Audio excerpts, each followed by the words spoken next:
Bonsoir à tous et merci d'être ici parce que ça me fait à la fois très plaisir de revoir des visages comme ça que j'ai croisés autrefois.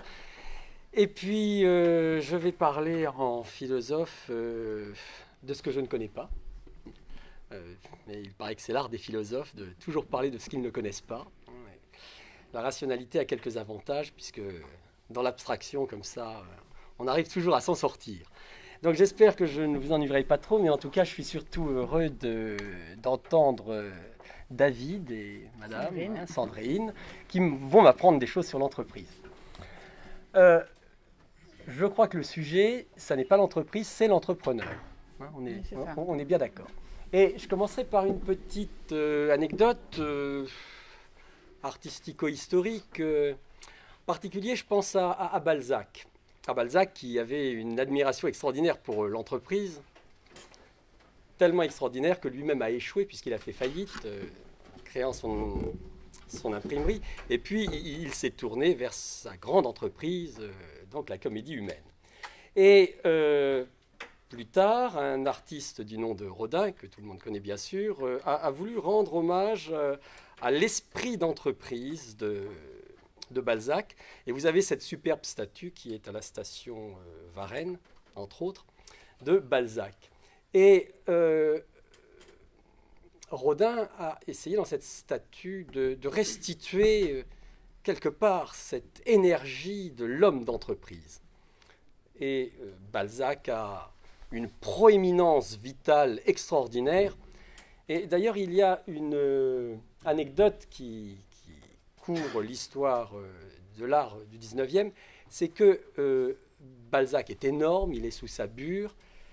Et qu'est-ce qu'il y a sous sa bure? On a toujours dit qu'il y avait un sexe en érection. Et quelle est l'idée de Rodin?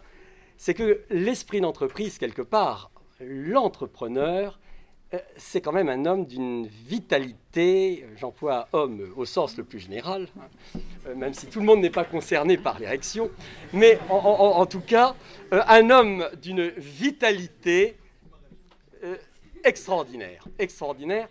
Et justement, ce qui me semble étonnant dans les discours sur l'entrepreneur, voire sur l'entreprise, et je crois qu'on parle beaucoup plus de l'entreprise que de l'entrepreneur, pour vider tout simplement l'acte d'entreprendre de toute sa dimension de désir et d'obscure violence parfois et d'énergie vitale. Donc je tiendrai un discours peut-être pas tout à fait attendu, pas tout à fait politiquement correct ou scolairement correct, mais bon, je suis là aussi pour cela. Et donc, j'insiste sur l'objet de mon discours qui est bien l'entrepreneur, et si je pars d'une définition un peu plus classique, qui est dans tous les manuels, c'est que l'entrepreneur est une personne qui dirige une entreprise, bien sûr, en ayant affaire à des facteurs qui sont de l'ordre du capital, des moyens matériels, des moyens techniques, et bien sûr des ressources humaines. Et deux remarques préalables à partir de cela, ainsi que je l'ai dit tout à l'heure, l'entrepreneur et non pas l'entreprise. Parce que l'entreprise, pour moi, c'est avant tout, ça n'a rien d'extraordinaire, une structure organisationnelle à forte inertie. Et je me demande jusqu'à quel point l'entreprise n'est pas là pour se substituer à l'entrepreneur, à savoir que l'entreprise relèverait de ces grands systèmes bureaucratiques visant à faire l'économie de toutes les qualités propres à l'entrepreneur. C'est peut-être aussi pour cela qu'il y a un certain nombre de malaises. Mais c'est une question, c'est ce sur quoi je m'interroge, et j'attends d'ailleurs des éclairages de votre part, de votre expérience, et de votre expérience en école ou professionnelle. Et puis, deuxième chose que je ferai remarquer à propos de l'entrepreneur, c'est que l'entrepreneur, on peut le définir par la finalité de son action, qui est bien entendu de mettre sur le marché des produits et de les produire, produits ou services. Et là, il me semble qu'il y a toujours dans le discours sur l'entrepreneur le désir de racheter une activité qui serait obscène, immonde ou indue. Alors comment? Par la noblesse de finalité seconde, donc l'entrepreneur citoyen, si on pense à Max Weber et à l'éthique protestante, bien sûr, l'entrepreneur qui aurait pour finalité le service du bien commun en réintroduisant le capital dans le circuit productif, de telle sorte, bien entendu, qu'il y ait création d'emplois, création de richesses pour le bien commun, etc., etc. Ou bien alors, bien entendu, l'entrepreneur aurait pour fin la réalisation d'une idée dans le monde, etc., etc. Autant de discours qui visent à gommer, pour moi, ce qu'il y a de plus originaire dans l'entrepreneur, c'est que l'entrepreneur, c'est quand même quelqu'un qui a envie d'entreprendre, qui a un désir d'entreprendre. Et c'est ça qui est premier. Et bien sûr, entreprendre, cela suppose la mise en œuvre de moyens, c'est-à-dire une compétence. Mais j'en discutais avec certains d'entre vous qui, dans la rue tout à l'heure. Pour entreprendre et entreprendre efficacement, il faut bien entendu mettre en œuvre des moyens, conditions nécessaires mais jamais suffisantes. Et l'acquisition des compétences, en revanche, ne permettent pas de faire naître le désir d'entreprendre. Donc il y a bien une spécificité du désir d'entreprendre et l'entrepreneur, pour moi, est dans ce désir, justement. Et c'est pourquoi mon propos commencera par se demander, mais qu'est-ce qu'entreprendre? Qu'est-ce que ça veut dire, entreprendre? Et entreprendre, ben, il y a deux choses, me semble-t-il. Dans entreprendre, il y a le désir du commencement, le désir d'une initiative. Initiative, qu'est-ce que ça veut dire? Ça veut dire quelque part, sans que le mot soit péjoratif dans ma bouche, une forme de violence si l'on entend par initiative ce qui toujours introduit du désordre dans le monde. Ne laisse pas le monde tel qu'il est. Donc, l'entrepreneur fait toujours bouger les choses.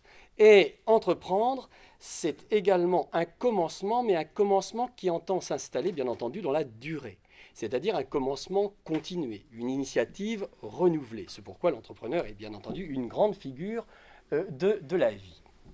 Et si on reprend ces deux aspects, l'entrepreneur est donc dans un paradoxe, parce qu'il entend modifier l'ordre des choses et en même temps s'y inscrire durablement.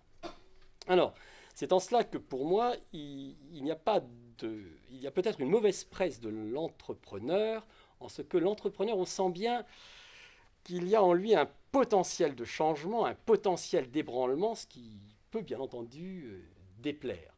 Et j'en veux pour preuve l'origine même du terme, enfin du terme entrepreneur et du verbe entreprendre. Entreprendre, on oublie qu'à l'origine, le terme est militaire. Une entreprise, c'est une conquête militaire, c'est une conquête qui s'effectue avec violence et qui a une dimension de surprise, toujours. Et puis, deuxième domaine où le terme d'entreprise a un sens, c'est la séduction. Et quelqu'un de très entreprenant, c'est bien quelqu'un qui vise la conquête, voire le harcèlement sexuel.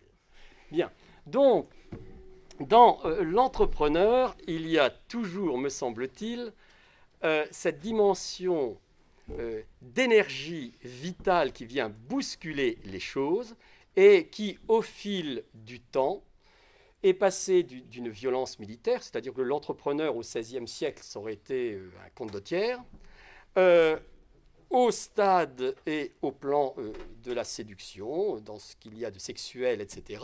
Et aujourd'hui, nous passons à l'entrepreneur dans son élévation symbolique, c'est-à-dire dans une forme extrêmement civilisée, qui est donc le monde économique, le monde du marché.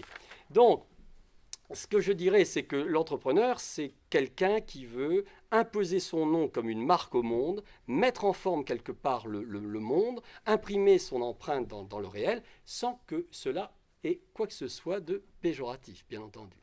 Dans tout désir, ce qui m'insupporte dans le discours sur l'entrepreneur, comme dans le discours sur l'artiste, etc., c'est que il y aurait quelque chose d'obscène aujourd'hui dans le désir d'entreprendre, avec ce que ça a de violence. Alors que c'est la violence même du désir, de la vie, et il y a une légitimité à cela, sauf, je m'excuse, chez les faux culs. Bien. Certes, certains diront, mais l'entrepreneur, c'est celui qui veut imposer un produit, qui veut défendre une idée, qui veut développer son entreprise. Certes, mais il n'est entrepreneur que parce qu'il s'identifie à son idée, qu'il s'identifie à son entreprise et qu'il s'identifie à son produit. Mais bien entendu, l'entrepreneur a un ego légitimement surdimensionné. Mieux vaut un ego surdimensionné qu'un ego sous-dimensionné. Et vous comprenez pourquoi, d'une certaine façon, Rodin a une intuition juste dans la statue de Balzac, bien entendu. Maintenant, entreprendre, c'est aussi diriger et orienter un commencement, c'est-à-dire le perpétuer, ce pourquoi il n'y a pas d'entrepreneur, ça va de soi, sans volonté, sans ténacité, sans persévérance. L'entrepreneur est un homme d'action, mais s'il est un entrepreneur, c'est que, je l'ai dit tout à l'heure, il entend perpétuer ce commencement, cette initiative, c'est en quoi il est bien vivant, et c'est en quoi il est un entrepreneur. Parce qu'on oublie que l'entrepreneur est un preneur, voire un prédateur, mais il n'y a rien de scandaleux là-dedans. Mais surtout, s'il est un entrepreneur, c'est qu'il prend entre. Et entre quoi? Eh bien, ça me semble très simple, c'est que l'entrepreneur, il investit le monde, et il investit dans le monde. Il investit son désir, son énergie dans le monde. Mais parce que sa dimension d'action, son champ d'action, c'est le monde, il entreprend, il prend entre, parce qu'il a l'intelligence du réel. Et en effet, qu'est-ce que c'est que l'intelligence du réel? Et c'est une des grandes qualités de l'esprit d'entreprise, je pense, c'est comprendre que la réalité est extraordinairement complexe, c'est-à-dire hétérogène. Et si elle est hétérogène, ceux qui réfléchissent sur l'espace le savent bien, ça signifie que la réalité n'est pas un système ordonné rationnellement, verrouillé rationnellement, mais qu'il y a des zones de friction partout dans un monde hétérogène. Et s'il y a des espaces de friction, des interstices, etc., ça veut dire que, bien entendu, il y a toujours la possibilité d'entreprendre, parce que l'entrepreneur, c'est toujours celui qui a l'intuition des niches, c'est-à-dire de ces fissures dans le réel où peut s'introduire, bien entendu, le désir. Et deuxièmement, ici, si l'entrepreneur entreprend, c'est que justement, il a une possibilité d'initiative en s'introduisant dans ces niches, et d'autre part, qu'il a compris, c'est ça l'intelligence du réel, que la temporalité du réel, le temps du réel, est un temps hétérogène et non pas un temps abstrait, homogène, régulier, etc. Donc le réel offre non seulement des niches, mais toujours des fenêtres de tir, ce qu'ils appellent le sens de l'initiative. Et quand je parle de fenêtres de tir, la métaphore, je n'y voyais aucune allusion sexuelle, mais tout au contraire, une métaphore militaire. Une métaphore militaire, ce n'est pas un hasard. Et c'est en cela que l'entrepreneur, indépendamment de toute structure et organisation d'entreprise, l'entrepreneur est avant tout, c'est une évidence, un homme d'action. Et s'il y a un philosophe qui, pour moi, permet de bien comprendre l'entrepreneur, c'est évidemment Machiavel, ça n'est pas un hasard. Tout ce que dit Machiavel du Prince se rapporte, à mon sens, à l'entrepreneur, et ce n'est pas du tout un hasard. L'entrepreneur est un homme d'action, l'entrepreneur est un stratège, et je vous l'ai dit tout à l'heure, pour moi, l'entrepreneur serait, au XVIe siècle, un condottiere. Donc, voilà pour moi ce qu'est l'entrepreneur, mais ce que je dis sur l'entrepreneur a trois implications, et des implications paradoxales qui sont paradoxales en ce sens qu'elles sont là peut-être pour sortir d'un certain nombre d'évidences dont on nous bassine, qu'on nous ressasse aujourd'hui. Alors, si l'entrepreneur pour agir efficacement dans le monde, inscrire son ego dans le monde, met en œuvre des moyens, et cela suppose une compétence en matière de gestion des ressources humaines, gestion des ressources naturelles, technologiques, etc., capacité, bien entendu, à obtenir un capital, etc., etc., l'entrepreneur n'est pas tant dans cette compétence que dans le rapport aux moyens, qui n'est pas un rapport de maîtrise, de compétence, mais dans un état d'esprit. C'est pourquoi je crois que tout le discours très actuel qui consiste à dire que c'est bien malheureux, on est dans un contexte défavorable, dans un environnement business unfriendly, etc., pour moi, c'est des alibis de pantouflards. Parce que je pense que le véritable entrepreneur, eh bien, de toute façon, à la limite, quel que soit l'environnement, quel que soit le contexte, il entreprendra. Et que tous ces discours visent à un statut en réalité d'alibi pour ne pas entreprendre. Mais le véritable entrepreneur, à la limite, c'est celui qui entreprend dans les circonstances les plus défavorables. Donc, il y aurait ici une vertu de la crise qui permet de tester les vrais entrepreneurs. Là où il est aisé d'entreprendre, il n'y a plus d'entrepreneurs véritables, bien sûr. Deuxième chose, il est évident que l'entrepreneur est une figure de la modernité, dans l'acception actuelle du terme d'entrepreneur. Modernité, donc 16e, 17e, c'est-à-dire, bien entendu, dans le basculement vers un monde qui n'est plus une entrave à l'initiative. Pourquoi? Parce que c'est un monde qui n'est plus dominé par la tradition, le sacré, etc. Donc où l'on peut donner toute sa dimension à la liberté d'initiative. Mais, paradoxe, je crois que l'entrepreneur est une figure de la modernité, mais que la modernité contredit l'esprit d'entreprise. Comment? Parce que la modernité, c'est aussi le culte de la maîtrise rationnelle. Et le culte de la maîtrise contredit l'esprit d'initiative. En quoi? Eh bien, là où il y a désir de modéliser le réel, désir de modéliser le monde, de modéliser rationnellement le marché, de modéliser rationnellement la décision, etc., etc., vous voyez bien que il y a une inhibition de l'action. Pourquoi? Parce que la rationalisation ne se substituera jamais à l'initiative audacieuse. Ce qui veut dire que je pense qu'un entrepreneur, pour être un entrepreneur, il faut une bonne dose d'ego et une bonne dose de folie, quelque part, qui est dans l'audace.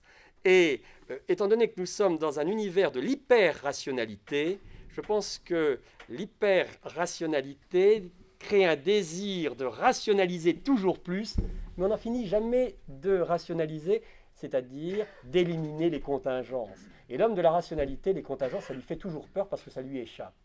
L'homme d'entreprise, qui a l'esprit d'entreprise, les contingences, ça l'excite, parce que justement, ce sont autant de niches, d'occasions, etc. Et c'est pourquoi, pour moi, l'entrepreneur est un virtuose. Et c'est pour ça que j'aime tant la comparaison avec l'artiste. Il y a du virtuose dans le véritable entrepreneur. Et le troisième paradoxe que je voudrais souligner, c'est qu'à partir de ce que je dis de l'entrepreneur, eh bien, je pense qu'il y a une certaine contradiction entre l'entrepreneur et l'entreprise, paradoxalement. Pourquoi? Parce que l'entreprise, elle est bien entendu un système organisationnel, toujours à forte inertie, à mécanisme institutionnel, à inscription institutionnelle. Et puis l'entreprise, elle est là quelque part pour essayer de relayer l'esprit d'entreprise, alors qu'elle en est la négation. Puisque, à la limite, l'entreprise devrait pouvoir entreprendre et continuer à entreprendre sans l'entrepreneur. Et là, il me semble que l'entreprise est le pendant moderne de ce qu'est l'État au niveau de nos sociétés. À savoir que l'État est une structure organisationnelle qui tend à prendre en charge tout le réel, et l'entreprise, elle est rêvée comme une organisation aussi complexe, s'entendant très bien d'ailleurs avec l'État, pour que ça fonctionne, pour que ça tourne bien, en faisant l'économie. Je pense qu'il y a une forme d'État bureaucratique qui fait l'économie de l'énergie et du désir vraiment citoyen et politique. De même, je pense qu'il y a un modèle un modèle d'entreprise et d'organisation qui vise à finalement faire l'économie de l'esprit d'entreprise. Et c'est pourquoi ma conclusion est la suivante. Je crois que tout entrepreneur véritable est un homme de la petite entreprise, mais que la vraie et grande entreprise est dans la petite entreprise. Celle qui ne dispense pas justement de l'esprit d'entreprise, c'est-à-dire d'une audace, d'un courage, d'une inventivité. Et cela, malheureusement ou heureusement, je pense que ça ne s'acquiert pas par l'acquisition de compétences techniques, ça ne s'acquiert pas en école, mais je pense qu'il y a une éducation à l'entreprise et une éducation à l'entrepreneuriat qui renvoie à quoi ?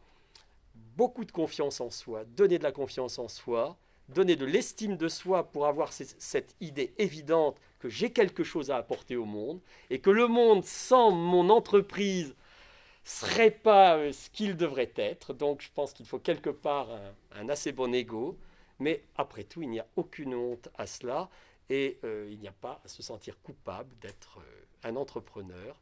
Je le dis d'autant plus volontiers que moi-même, je ne suis pas un entrepreneur. Je ne pense pas être très entreprenant, mais en tout cas, j'ai du plaisir à faire court, ce qui est quand même une forme de commencement. Voilà.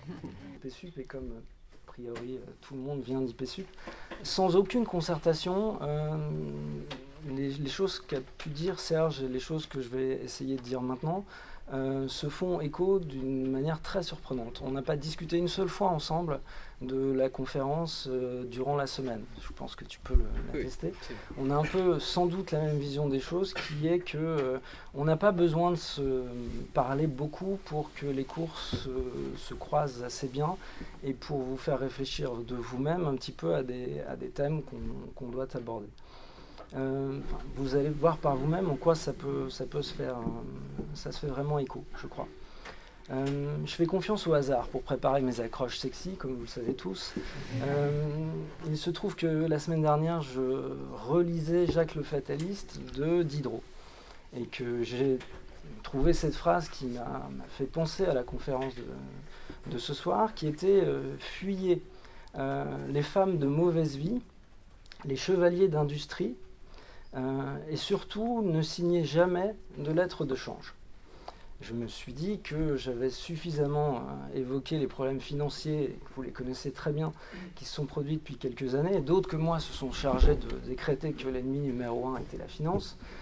Je me suis dit que j'allais remercier Emmanuel, Samuel et Alexis Fontana de ne pas m'avoir demandé de parler des femmes de mauvaise vie, donc avoir estimé que je n'en avais sans doute pas les compétences, à l'heure où on pénalise les clients. Donc je vous remercie plutôt de m'avoir demandé de parler des chevaliers d'industrie.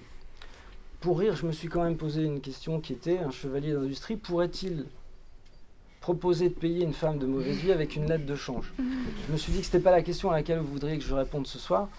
Alors, je vais plutôt essayer de répondre à ce qui me semble être une question très importante aujourd'hui, c'est qu'est-ce qu'un entrepreneur pour un économiste? Bon, je suis qu'à moitié un économiste, à vrai dire. Mais quelle peut être ma légitimité pour ce faire, puisque je ne suis pas entrepreneur, enfin auto-entrepreneur, mais ça ne veut rien dire. Ma légitimité est sans doute double. La première, éventuellement, c'est d'essayer d'avoir une vue d'ensemble. Cette vue d'ensemble, c'est celle que, éventuellement, peuvent ne pas avoir les entrepreneurs qui aujourd'hui prennent la parole, ainsi que ceux qui ne la prennent pas, sur ce qu'est l'entreprise, parce qu'il faut bien en parler un peu. Ce qu'est l'entreprise dans un pays comme le nôtre, est-ce que c'est ce qu'est l'entreprise dans le monde d'aujourd'hui. Je ne vous ferai pas de test, ça va de soi, mais je pense que la majorité d'entre vous ignore qu'il y a 3,6 millions d'entreprises dans ce pays. Je pense que la majorité d'entre vous ignore qu'il y en a 2,5 millions qui sont des entreprises sans salariés, sans aucun salarié.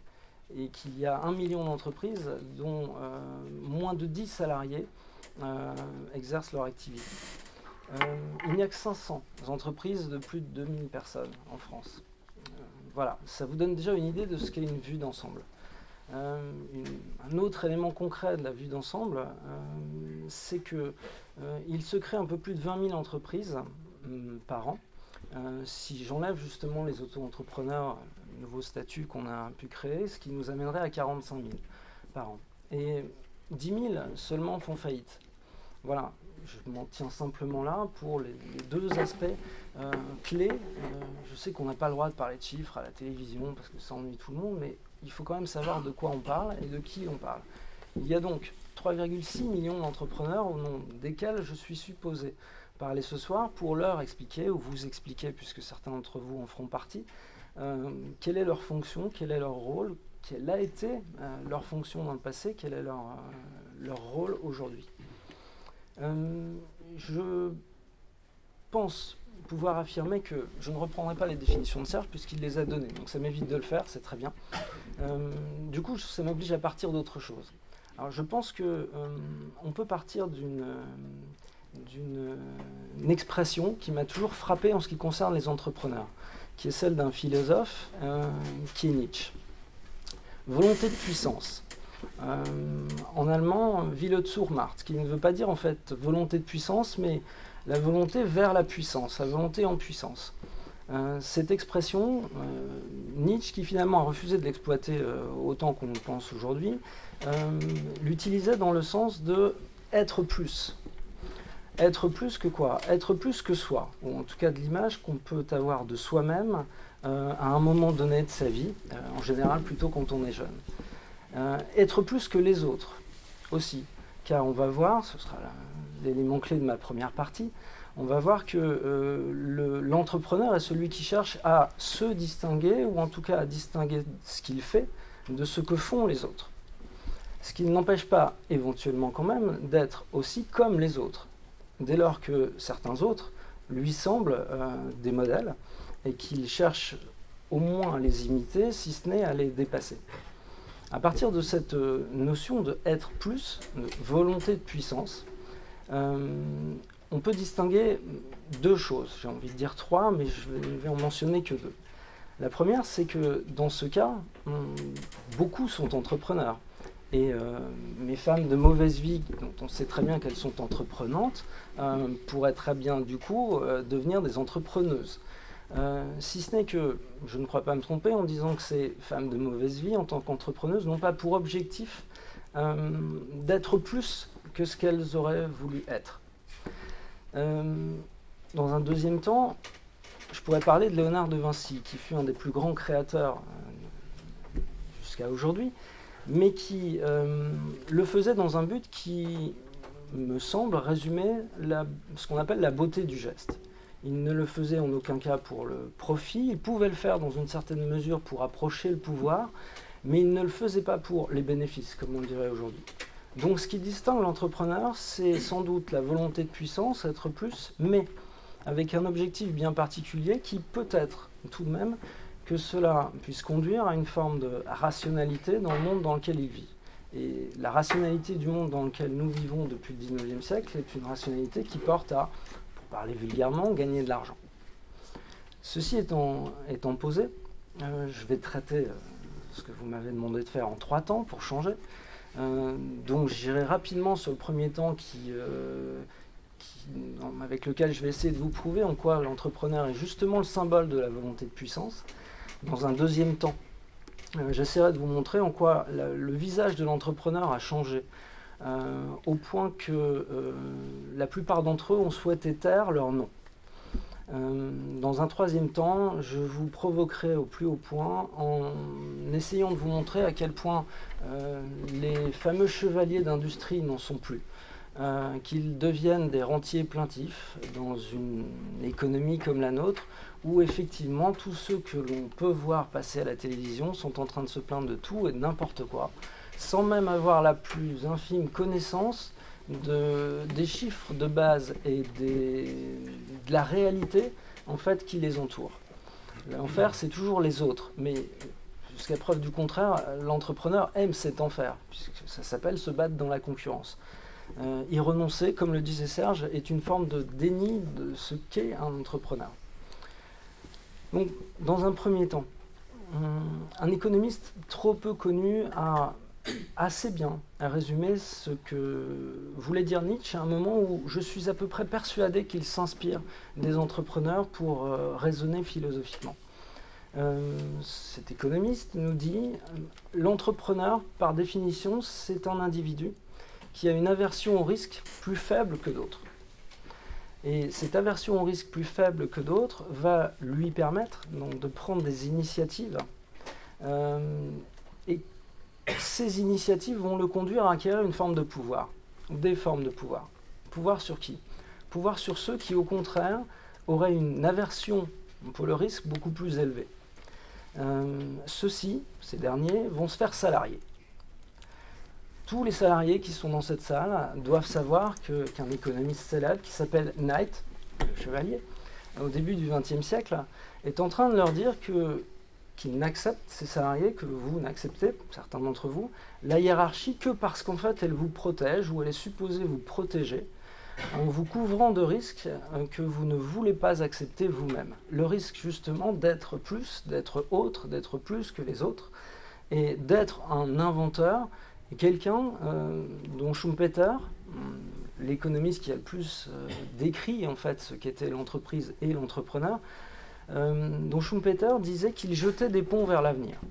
L'entrepreneur, c'est celui qui jette des ponts vers l'avenir, qui prend le risque, comme on le disait, de se tromper, parce que de l'autre côté du pont, il n'y a peut-être rien. C'est-à-dire qu'il va construire un pilier d'un côté de la rive, mais il n'y a pas de pilier de l'autre côté de la rive qu'il arrivera à bâtir. Il tombera donc dans le ruisseau, ou dans la rivière. D'autres vont réussir à bâtir ces ponts. Et le propre de l'entrepreneur, c'est de jouer et de voir. C'est de tenter de jeter ces ponts vers un avenir qui, par définition, est au départ incertain. Il se trouve que le même économiste, Knight toujours, est celui qui a distingué l'incertitude du risque. Ce qui est incertain, c'est ce qui est non probabilisable. Ce qui est risqué, c'est ce qui est probabilisable.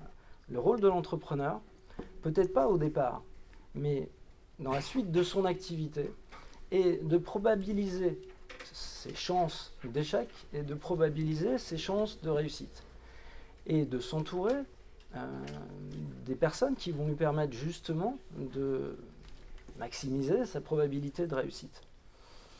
Il accepte donc le risque parce qu'il l'aime d'une certaine façon, tout en acceptant d'être rationnel parce qu'il ne s'agit plus de se battre contre des moulins sur un cheval, comme Don Quichotte, il s'agit bien, concrètement, de gagner de l'argent. Et plutôt de se servir de moulin ou de voir au-delà du moulin ce qui pourrait, du point de vue industriel, puisque je parlais de chevalier d'industrie, permettre de créer un autre monde que celui qui existe dans le présent. Et si au passage cela peut rapporter de l'argent, alors tout le monde sera content. Cet entrepreneur nietzschéen qui probabilise ses chances de réussite est un entrepreneur qui, au départ, est très lié à ceux qui innovent, ce qui n'empêche pas d'imiter ceux qui innovent aussi. Mais indubitablement, les premiers entrepreneurs sont ceux, et d'ailleurs dans l'imaginaire collectif on le voit tous les jours, sont ceux qui ont eu des idées relatives à du concret, de la terre, des machines, relatives à une organisation qui est l'entreprise, donc relative à un capital qu'aujourd'hui on appelle un capital humain. Un entrepreneur ne traite plus aujourd'hui des machines et des gens, il traite un capital sous forme matérielle et un capital qu'on appelle humain.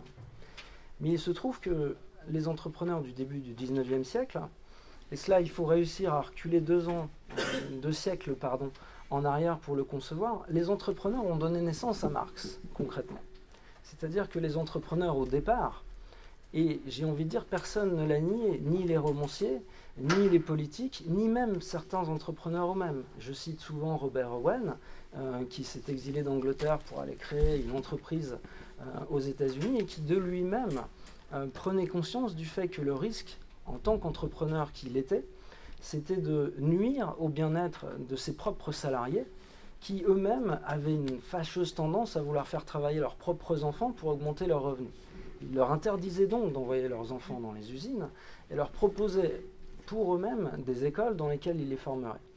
Autrement dit, certains entrepreneurs eux-mêmes, observant la réalité du début du 19e siècle, avaient conscience que, comme le disait incroyablement bien Nietzsche, comme par hasard, une minorité impose finalement sa loi à une majorité, et c'est très bien comme ça.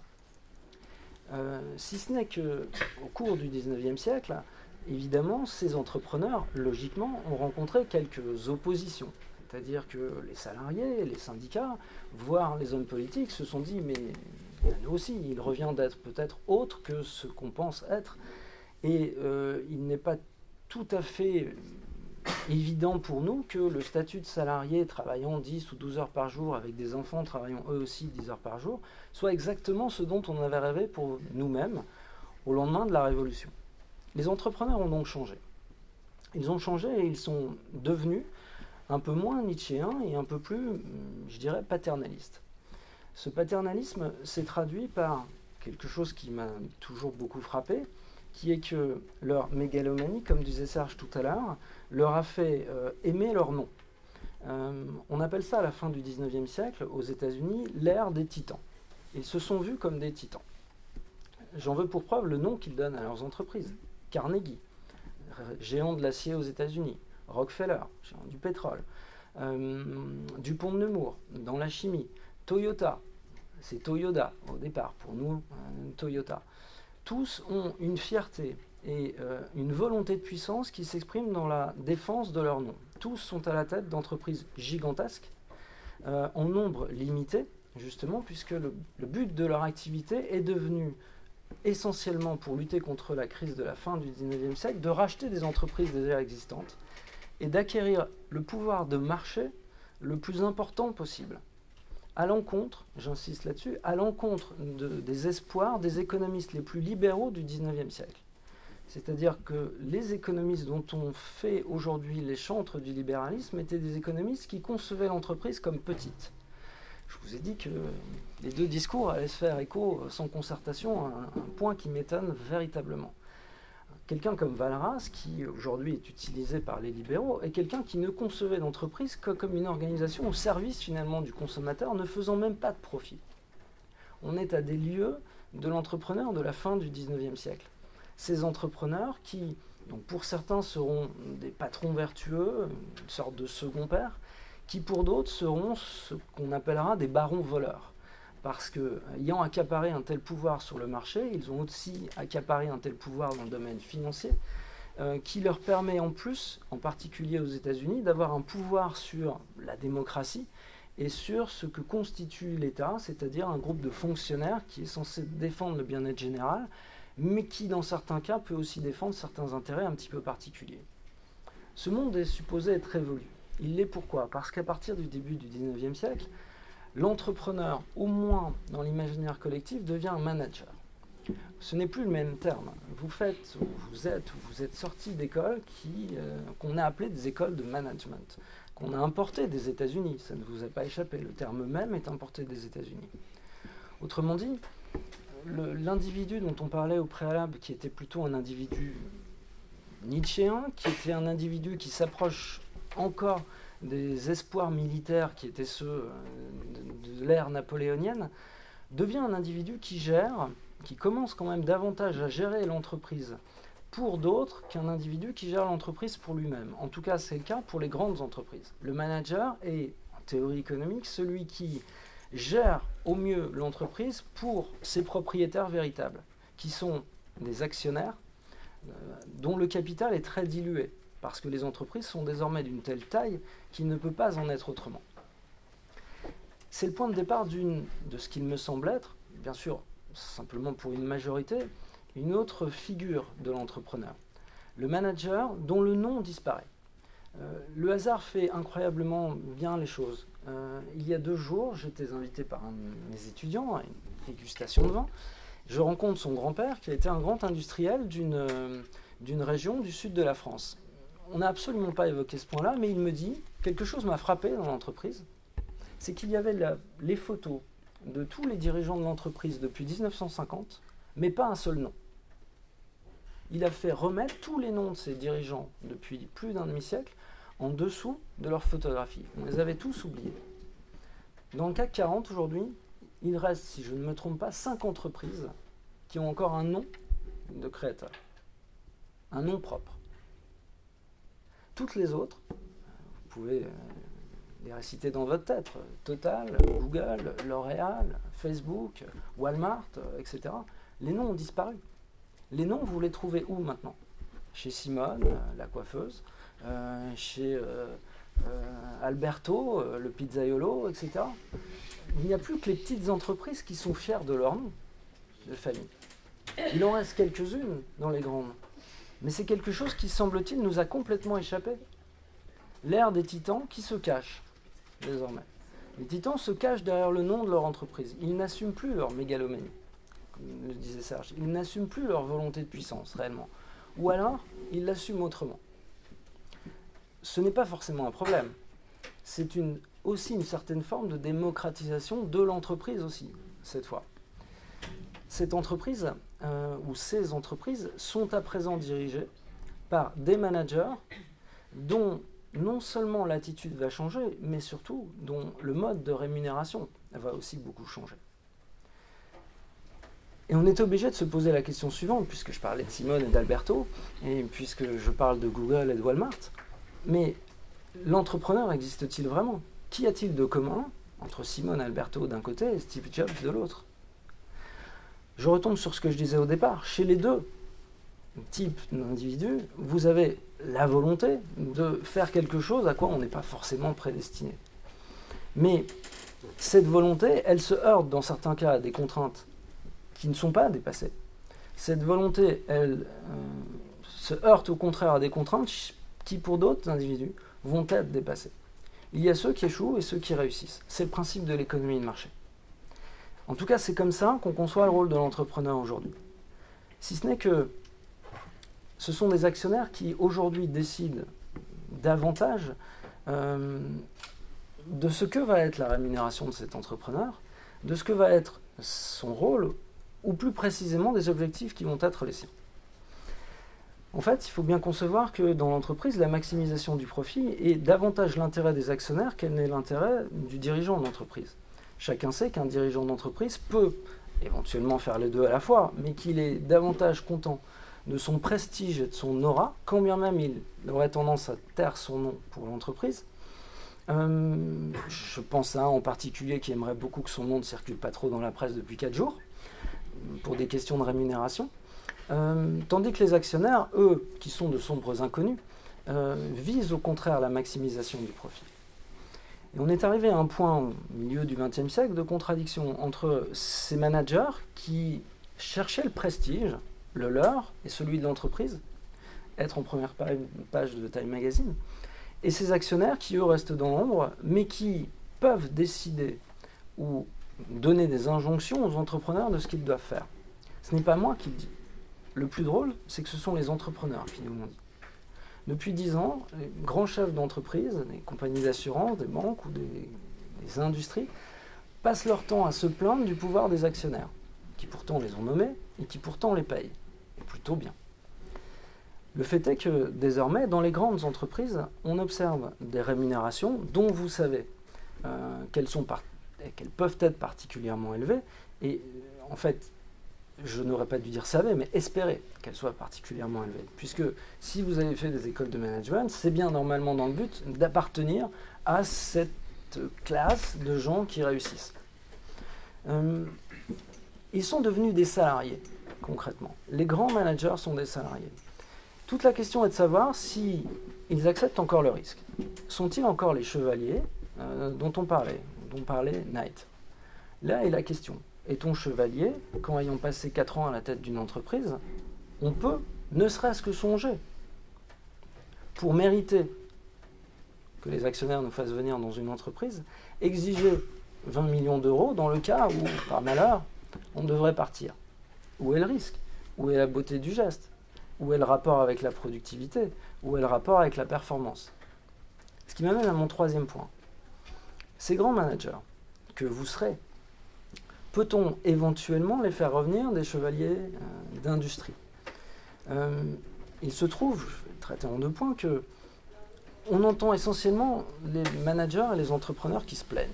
En tout cas, dans notre pays, ça paraît assez évident. Les charges sont trop élevées, les salaires sont trop élevés, l'État est trop présent, le marché est trop difficile, etc., etc.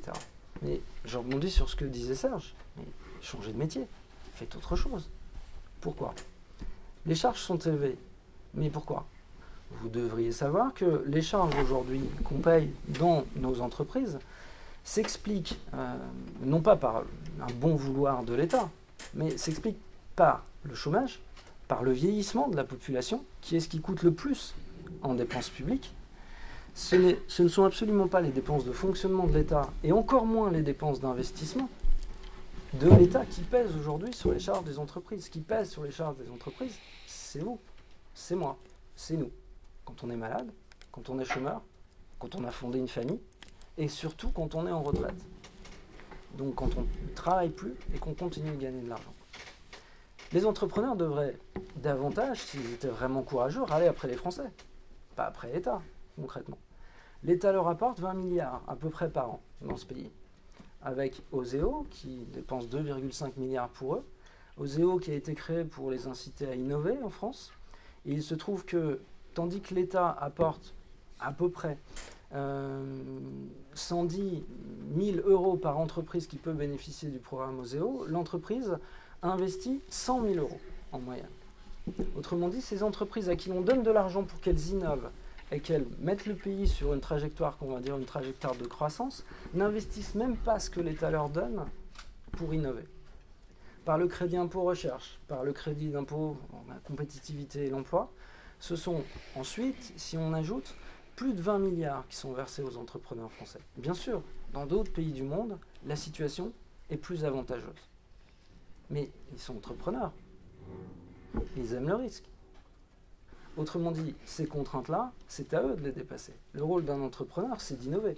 C'est de rendre son entreprise productive. C'est de proposer au marché des produits qui, à la limite, peuvent se vendre cher parce qu'ils sont au-dessus des autres. Et dans ce cas-là, le monde dans lequel nous vivons, qui est bien sûr sans doute trop avantageux en termes de retraite, de santé, etc., le monde dans lequel nous vivons pourrait être défendu de la concurrence étrangère où ce monde n'est pas encore comme au niveau de vie de celui qu'on a atteint, nous. Donc il faut bien prendre conscience que ce dont se plaignent les entrepreneurs, c'est de l'échec. Mais je le répète, plus d'entreprises se créent et réussissent en France qu'il y en a qui échouent. Pourquoi n'entend-on que ceux qui échouent? Pourquoi n'entend-on pas les entrepreneurs eux-mêmes réagir au fait qu'on puisse gagner 20 millions d'euros en ayant passé 4 ans à la tête d'une entreprise qui va mal? Pourquoi ne les entend-on pas dire que le taux de marge des entreprises, selon l'INSEE, sur très long terme, est le même aujourd'hui, aux alentours de 30%, en moyenne, bien sûr, qu'il l'était il y a 30 ans, et que le plus bas taux de marge en France a été connu en 1964, alors que le général de Gaulle et Giscard d'Estaing étaient à la tête du pouvoir français, et au début des années 80, lorsque François Mitterrand était à la tête avec Pierre Mauroy du pouvoir français.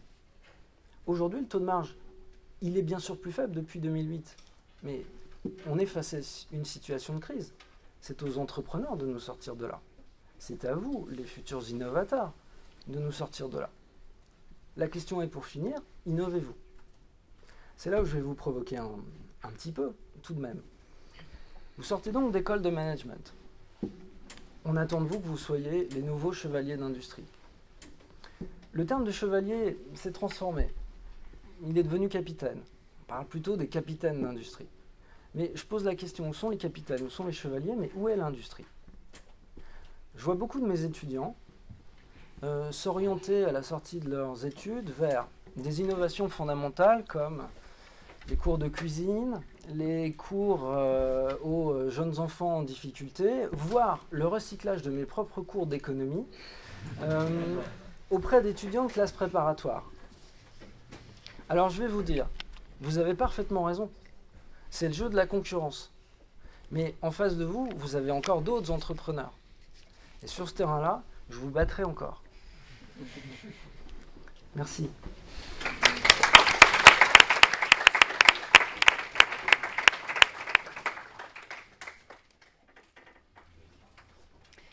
Moi, je vais juste rebondir, pour répondre à la provocation. Mais Je pense qu'il y a une toute petite confusion entre le manager, justement, dont on parlait tout à l'heure, et l'entrepreneur. Parce que quand on dit qu'il n'y a plus de chevaliers d'industrie, si on parle des patrons du CAC 40, ça n'a jamais été des entrepreneurs. Et pour moi, c'est les gens les plus politiques qui soient, et donc ceux qui sont vraiment les gens du système, qui ont su faire avec le système et qui ont su monter les échelons parce qu'ils sont extrêmement politiques. Au-delà, enfin, c'est l'antithèse pour moi de l'entrepreneur, le patron du CAC 40. Donc, effectivement, si on compare l'entrepreneur, donc chevalier de l'industrie, avec, et qu'on prend comme modèle, enfin qu'on dit que le patron de l'industrie, le chevalier de l'industrie moderne, c'est le patron du CAC 40, forcément, il n'y a plus d'entrepreneurs dans le monde, quoi. Les entrepreneurs chevaliers de l'industrie, il y en a encore plein, et ils n'ont pas 20 000, enfin, il y en a très très peu qui ont 20 millions. En général, et ils sont moins motivés, je pense. Bien sûr qu'ils sont motivés par de l'argent parce qu'au final, on aime tous gagner sa vie et dans la puissance, il y a quand même une question financière. Enfin, on aime tous gagner de l'argent. Mais il y a beaucoup plus d'entrepreneurs qui gagnent très peu d'argent. Et c'est un risque parce que si on commence à la sortie de l'école, finalement, on n'a rien à perdre. Quand on commence plus tard et qu'on a déjà un très bon salaire, finalement, c'est un vrai risque. Et un patron du CAC 40, je ne l'ai jamais vu devenir entrepreneur.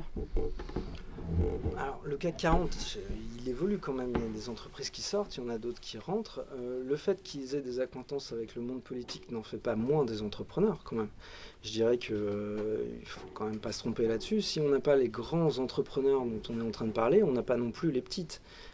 Quand General Motors est à deux doigts de faire faillite, ses fournisseurs font faillite aussi.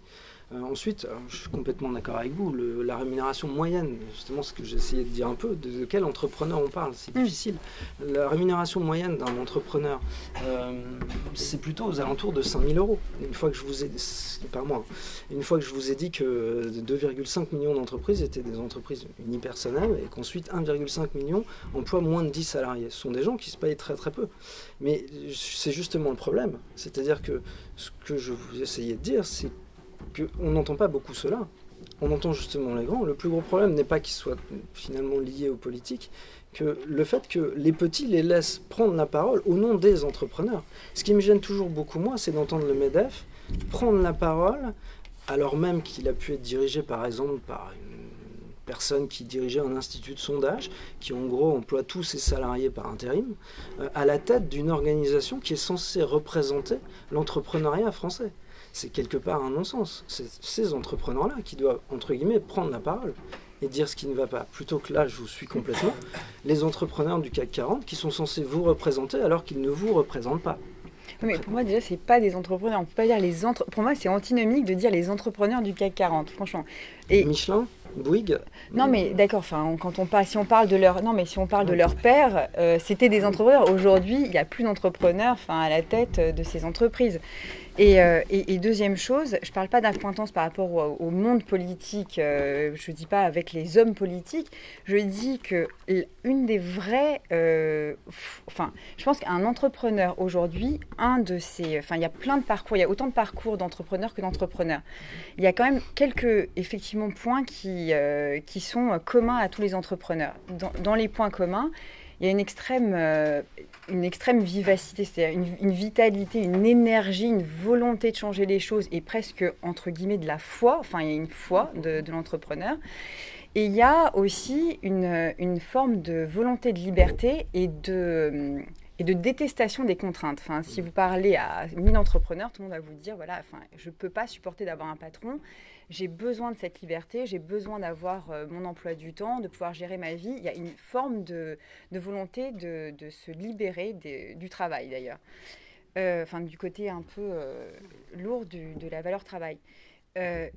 Et un entrepreneur ne se reconnaît absolument pas dans un patron du CAC 40 qui est exactement dans l'entreprise, c'est ce que je voulais dire, quelqu'un qui est assez politique, parce qu'à un niveau, on monte dans une entreprise jusqu'à un certain niveau par ses compétences, parce que ça se passe bien et tout ça.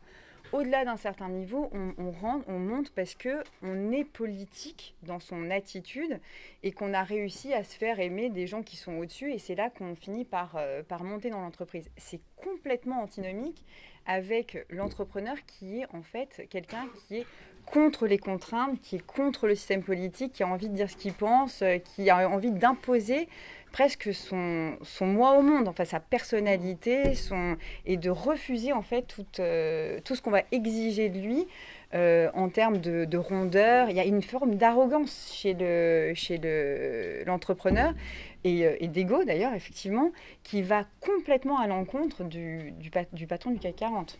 Mais vous parlez spécifiquement du cas français ou pas?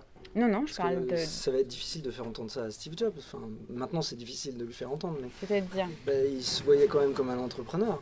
Ah bah oui, mais non, mais parce que lui, c'était un entrepreneur, c'est pas parce que son entreprise... Oui, mais je dis qu'il y en a plein, moi, des entrepreneurs. Mais je dis... Aussi dans les grandes. Mais bien sûr. Oui.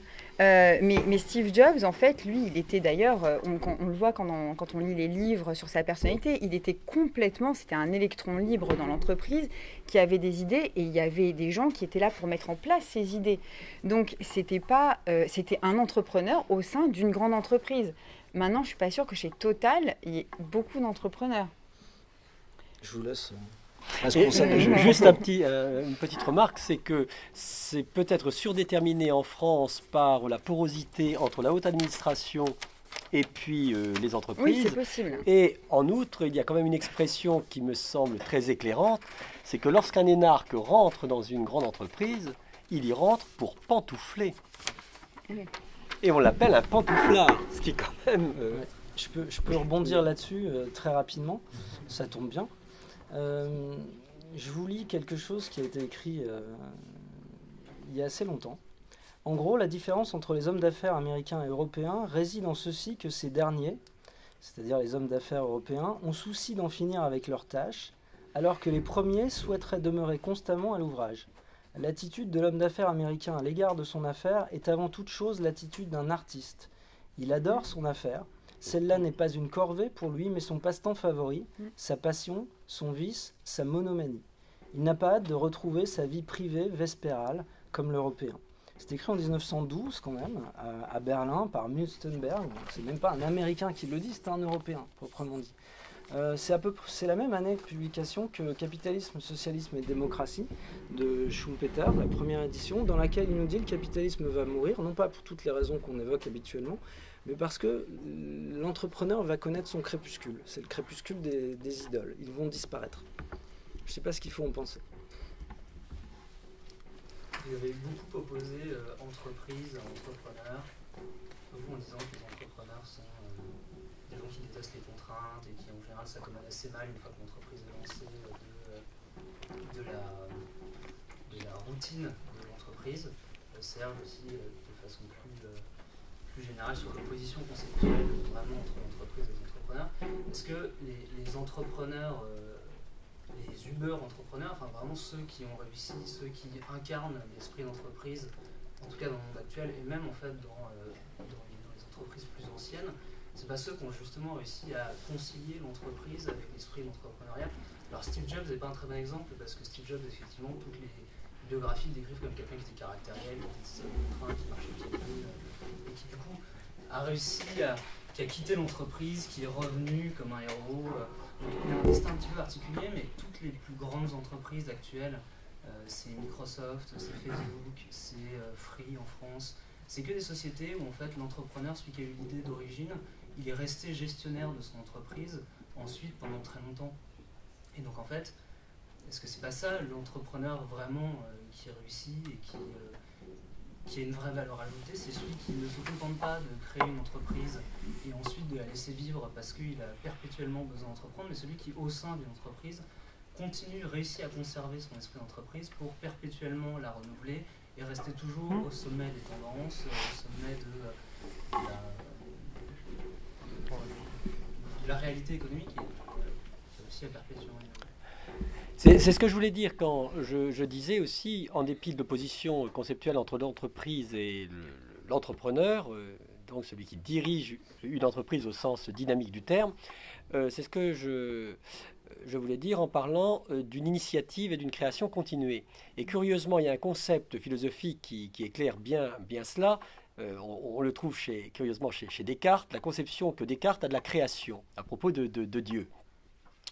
Descartes nous dit que si Dieu est infinie liberté et si la volonté de Dieu est infinie, il faut entendre le concept de création non pas comme un produit fini, achevé et qui est installé dans l'inertie de la durée, mais au contraire comme une création réactualisée à chaque instant, c'est-à-dire que Dieu veut à chaque instant la création et qu'il suffirait qu'il cesse de la vouloir pour qu'elle disparaisse. Donc, en quelque sorte, on pourrait réconcilier l'entrepreneur avec l'entreprise sur cette base, sauf qu'il me semble malgré tout qu'on ne peut pas faire abstraction, quand on parle d'une entreprise, d'une structure, d'une institutionnalisation et d'un certain mécanisme de rapport, etc., qui fige les choses. Et c'est pour ça que je rebondis sur les références que tu faisais à Nietzsche et auxquelles j'ai constamment pensé. Merci d'avoir fait écho et ainsi explicitement. Mais Nietzsche distingue bien dans la volonté de puissance, deux modalités de la volonté de puissance, parce que la volonté de puissance, elle est un fait. Elle s'identifie au fait même de la vie, hein, qui est créatrice, qui est énergie expansive, désir, et d'expression et d'expansion dans le monde. Mais il y a deux modalités. Il y a la volonté de puissance forte et la volonté de puissance faible.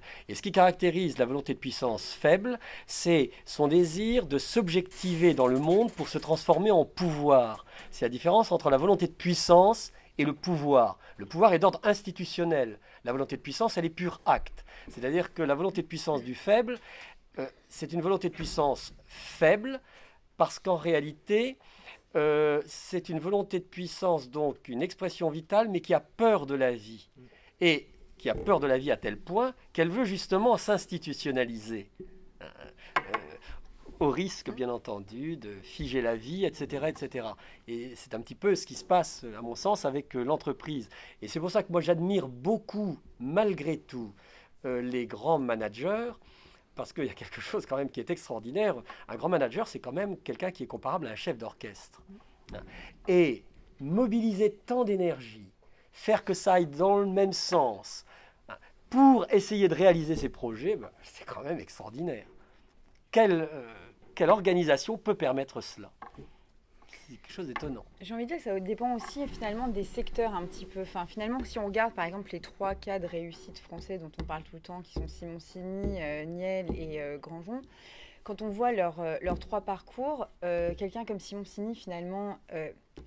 il avait créé Mythique, et Mythique, au bout d'un moment, la boucle est bouclée, finalement. Il n'y a pas non plus à innover sans cesse autour de la rencontre amoureuse. Bon, il a fait le truc, il aurait pu le faire, si, bon, il y a beaucoup de choses à faire, mais bon, disons que la boucle était un peu bouclée. Donc, forcément, il a vendu son entreprise au moment où ça devenait vraiment juste de la pure gestion, et il s'est mis sur de nouveaux projets. Quelqu'un comme Xavier Niel, Free, c'est un secteur quand même qui est extrêmement ouvert, où il y a des innovations tout le temps. Et donc là, je pense que ça lui permet de garder cette motivation, cette envie de créer, cette envie d'innover. Et donc, il y trouve encore de l'énergie. Il voit encore ce qu'il a à faire dedans. Et c'est pas une société qui roule. Et pendant très longtemps, ce ne sera pas une société qui roule finalement. Et je crois qu'il y a quand même quelque chose dans le secteur qui fait qu'on peut se concrétiser en tant qu'entrepreneur ou qu'on peut plus se concrétiser en tant qu'entrepreneur. C'est pas une question. Simoncini, il a vu qu'il considérait qu'il ne pouvait pas vraiment aller plus loin. Google, par exemple, à l'origine, c'est un carré blanc à l'intérieur duquel on tape un mot et qui vous donne des résultats. C'est l'idée la plus bête qui soit et il n'y a pas vraiment plus à faire sur cette idée-là. Mais en fait, à partir de là, ils ont continué à innover, ils ont construit un empire, ils ont fait une plateforme d'hébergement de vidéos, des choses qui n'ont absolument rien à voir avec le concept d'origine. En fait, mais que le concept d'origine pouvait porter, en fait. Ouais. Si je peux rebondir là-dessus. Oui, moi je pense que le début de ton intervention est tout à fait juste. C'est l'entrepreneur s'arroge une certaine forme de légitimité. Ensuite, il faut qu'il travaille à la perpétuer. Et perpétuer sa légitimité à la tête d'une entreprise, en tout cas pour un économiste, c'est justement ne pas admettre le marché tel qu'il est. C'est-à-dire, je conçois très bien qu'on est sur un marché, il y a des marchés innovants, il y en a qui ne le sont pas. Mais si je prends un exemple, alors, je vais volontairement de nouveau opposer deux modèles. Au Japon, Toyota, maintenant qui s'appelle Toyota, c'est de la soie au départ. Maintenant, c'est un des géants de l'automobile. Entre-temps, il est passé par un nombre de marchés considérable.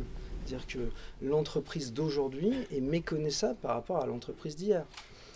Dans le même temps, on peut citer Wendel, qui était donc les hauts fourneaux français, le chevalier d'industrie français. Maintenant, c'est une société d'investissement. C'est Wendel Investment. Bon, l'évolution n'a pas été la même. Le propre de l'entrepreneur, en fait, on a complètement changé notre vision en économie là-dessus, qui était au départ une vision dans laquelle la structure du marché imposait un certain type de comportement. Et si les comportements étaient les bons, on avait de bonnes performances ou de moins bonnes performances. Alors qu'en fait, l'entrepreneur est aussi celui qui sait ne pas admettre la structure telle qu'elle est. Et c'est par exemple ce que fait Niel, c'est-à-dire que bien sûr, il y a la capacité à suivre ou à faire croire d'ailleurs qu'il innove beaucoup. Il innove surtout beaucoup en essayant de faire tomber des barrières à l'entrée pour l'instant. Mais il est en retard sur les innovations des autres. Oui. Ce qu'il essaie de faire, en fait, c'est de ne pas accepter le marché tel qu'il est et justement de le faire évoluer. C'est pour ça qu'aujourd'hui, on a plus en économie une vision selon laquelle c'est le comportement qui fait les performances et qui fait la structure. C'est-à-dire que celui qui réussit, c'est celui qui arrive à façonner le marché comme il l'a d'ailleurs pas forcément voulu au départ, mais comme il a réussi à le faire à partir d'un comportement qui s'est révélé meilleur que les autres, en fait.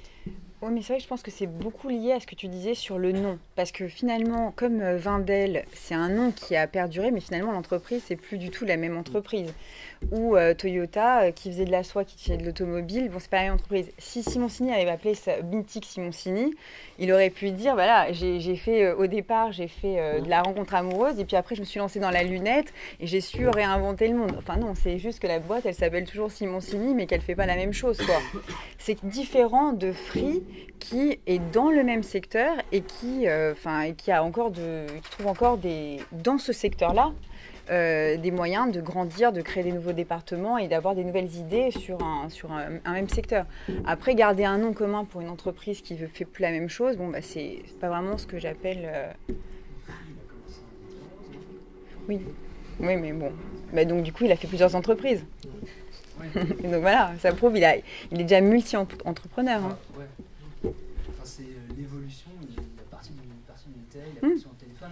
Il fait évoluer son concept, mais il partait aussi des rencontres à l'origine. Oui. Comme Simoncini. Moi, je suis sortie d'école de l'ESCP et j'ai commencé dans le conseil en stratégie, donc, ce qui n'est pas du tout lié à l'entrepreneuriat. J'étais au BCG. Mais dès que je suis rentrée au BCG, de toute façon, je savais déjà que je resterais absolument pas dans un grand groupe et que je voulais absolument être entrepreneur. Donc, c'est vraiment quelque chose que j'avais au fond de moi depuis toujours. Et je savais que je resterais jamais dans une entreprise. Donc, j'ai fait 2 ans au BCG et après, j'étais quand même jeune. J'avais pas beaucoup de compétences finalement parce que, à part 2 ans de conseil, j'avais pas beaucoup de recul. Donc du coup, je me suis lancée dans ce qui était le plus facile à l'époque pour moi, vu mon parcours, à savoir une petite boutique dans le conseil en stratégie. Et j'ai fait pas mal de missions de conseil pour d'autres cabinets de conseil, mais aussi pas mal de due deal pour les fonds d'investissement. Donc c'était la grande période des fonds d'investissement. Ils avaient besoin de petits cabinets pour faire des études ponctuelles, et donc c'est ce que j'ai fait.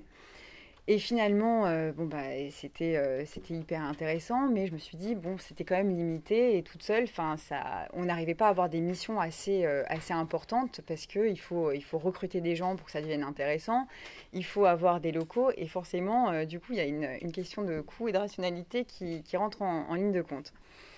Du coup, je me suis dit que j'avais envie de rajouter une partie un peu chasse de tête. Donc, contrairement justement à ce que je vous disais tout à l'heure sur la spécialisation, je me suis jamais spécialisée. Mon seul fil rouge, mon seul fil conducteur, c'est d'avoir été entrepreneur. Et là, je me suis dit, bon, il y a un truc à faire dans la chasse de tête donc, et dans le conseil. Donc, j'ai décidé de me lancer, de rajouter en fait un département de chasse de tête dans tout ce qui était conseil. Donc, j'ai à la fois travaillé pour des gros cabinets de conseil en stratégie pour trouver des consultants et pour des gros groupes comme Danone, SNCF, qui étaient en train de créer ou de faire grossir leur département stratégique.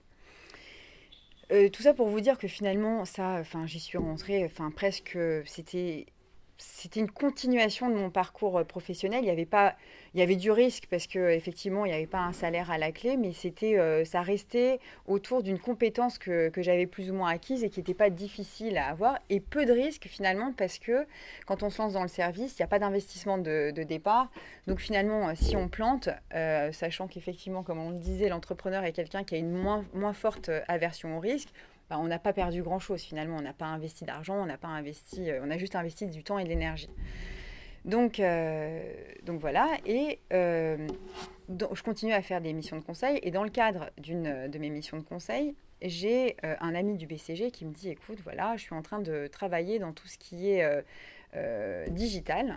J'ai lancé un tour opérateur dans le voyage culturel, et aujourd'hui je me dis c'est très bien le tour opérateur dans le voyage culturel, mais ça s'adresse finalement à un segment de population plutôt vieux, plutôt haut de gamme et plutôt avec un CSP+.